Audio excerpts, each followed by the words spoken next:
Do you have to be a real prick to buy a watch like this? That is probably the first question that pops up when you see a Rolex. It costs some 13,400 euros and it draws more attention than walking in the streets naked. On the wrist it feels heavy, a bit like weightlifting all day. So let's try to find out whether this watch is cock or cool. But first, let me talk you through the specs.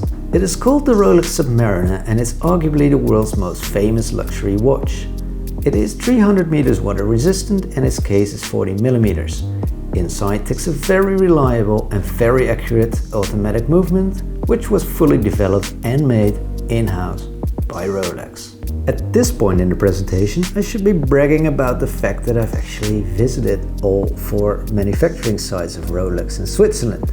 Look, I've even got a picture of it. One thing I've learned from visiting Rolex is the fact that we've all got one giant misconception about it.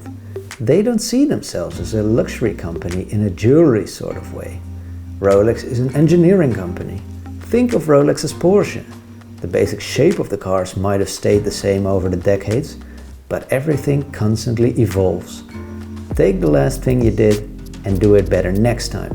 Rolex always over-delivers. Although it says 300 meter waterproof on the dial, Rolex tests it at 125% of that in-house. Not a single thing is left to chance. Every watch gets about a dozen quality checks before it even leaves the factory. And the dial alone takes 60 different operations to make. 60! Oh, a dial! The steel for this watch was developed by Rolex and the gold was cast in its own foundry in Geneva. Yes, Rolex makes its own gold. They don't even call it gold, they call it Rolesor. This might seem to be a trivial detail, but it's not. It summarizes the ruthless drive for perfection and durability this company has.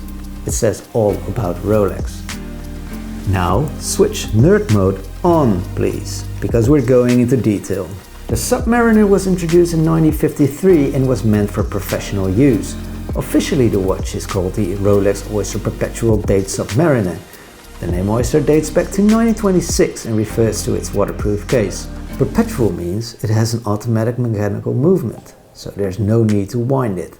This was an invention done by movement maker Egler and is first used by Rolex. They make every part of this watch in-house except for the glass and the hands.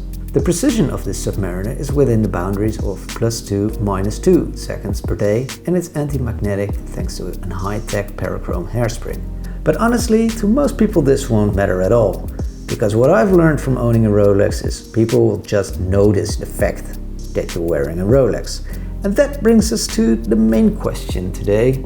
Is this watch cock or is it cool? Luckily, I've perceived a very scientific measuring machine called the Cock-A-Cool-Meter.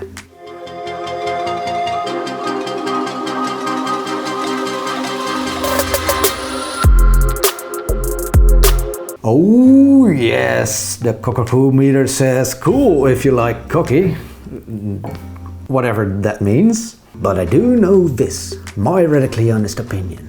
This is the ultimate watch if you want to show your success. But by God, it's so out there.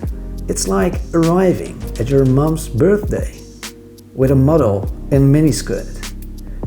Everyone will have an opinion about you, and not all of them will be favorable.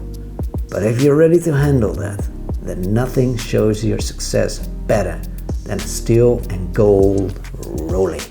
So what do you think? Would you wear a steel and gold Rolex? Please leave it in the comments and of course, subscribe.